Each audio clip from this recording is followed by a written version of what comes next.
আসসালামু আলাইকুম, সবাই কেমন আছেন? যে যেখান থেকে আমার ভিডিওটি দেখছেন অবশ্যই একটা লাইক দিয়ে আমার ভিডিওটি দেখা শুরু করুন। তো সকাল থেকে আজকে এই ভিডিওটি আমি শুরু করে দিয়েছি। এখানে এই তো সকালবেলা তাদের নাস্তা রেডি করে দিয়েছি। আমার দুটি ছেলে মেয়ে আলহামদুলিল্লাহ। তো একটু চালাকি করলাম, শরীরটা একদম ভালো লাগতেছিল না, তো সকালবেলা এর জন্য রুটি বানাইনি। ওর বাবা কোনো রকম বিস্কিট খেয়েই চলে গিয়েছে। আর ছেলে মেয়েদেরকে আমি গতকালকের আমার পোলাও ছিল এখানে, আর ইলিশ মাছ ভাজা ছিল, সেটাই দিয়ে দিয়েছি। কিন্তু দুটি ছেলে মেয়ে হচ্ছে দুরকম, একজন খাবে ইলিশ মাছ ভাজা, একজন খাবে লেজ। একে দিয়েছি বড়টা, মানে ছেলেটাকে দিয়েছি লেজ, আর একটা হচ্ছে শুকনো মরিচ ভাজা আর পোলাও। আর মেয়েটাকে দিয়েছি একটা ইলিশ মাছের পিস, আর সাথে রয়েছে কাঁচামরিচ আর হচ্ছে পোলাও। সে কাঁচামরিচ দিয়ে খেতেই ভালোবাসে বেশি, মানে পছন্দ করে বেশি। হ্যাঁ বলো।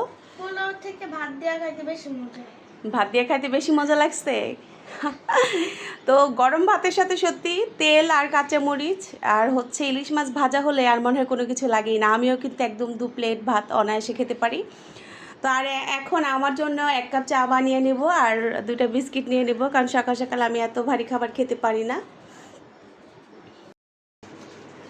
হুট করে মনে হলো একটু মাটির প্লেট কাপে একটু চা খাই, আর যে দেখি একটা প্যাকেটে দুধ রয়েছে, তো এটা দিয়ে এখন বানাবো। দেখি এটা হবে না, মনে হয় দুধটা কম হবে।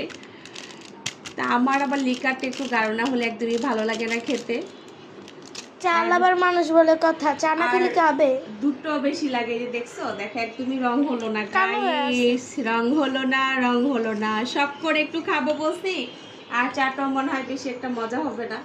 যাই হোক, কিন্তু মাটির কাপের যে খেতে ইচ্ছে করলো খুব, তাই নিয়ে নিলাম। একটু খেয়ে দেখি কেমন হয়েছে। মোটামুটি খারাপ না, লিকারটা একটু বেশি হয়েছে, এজন্য একটু তিতকুড়ি তিতকুড়ি লাগতেছে আর কি। যারা মিষ্টি কম খায় এবং দুধ কম খায় তাদের জন্য এই চাটা পারফেক্ট একদম। পারফেক্ট। ওকে, একদম টাটকা টাটকা আমের শরবত তৈরি করেছে আমার ছেলে। ওটা ক্যামেরার সামনে আসলে আসতে চায় না। তো এখন খাবো সবাই মিলে, যেহেতু আমরা 4 জন সদস্য। তো ফার্স্টে আমি ট্রাই করব। আচ্ছা, তুমি ট্রাই করবা না আমি ট্রাই করবো? কোনটা?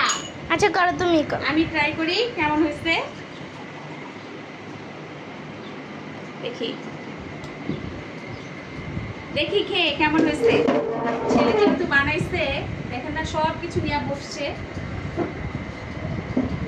বিসমিল্লাহ। অসাধারণ। এরকম 2টা ছেলে মেয়ে আছে আমার, একজনের ভর্তা তৈরি করে, একজন এরকম শরবত তৈরি করে, মেয়েটাও মজা হয় মাশাআল্লাহ। তো আজকে এখন বানাইছে ছেলে, তো খুবই মজা হচ্ছে। ওকে, আল্লাহ হাফেজ।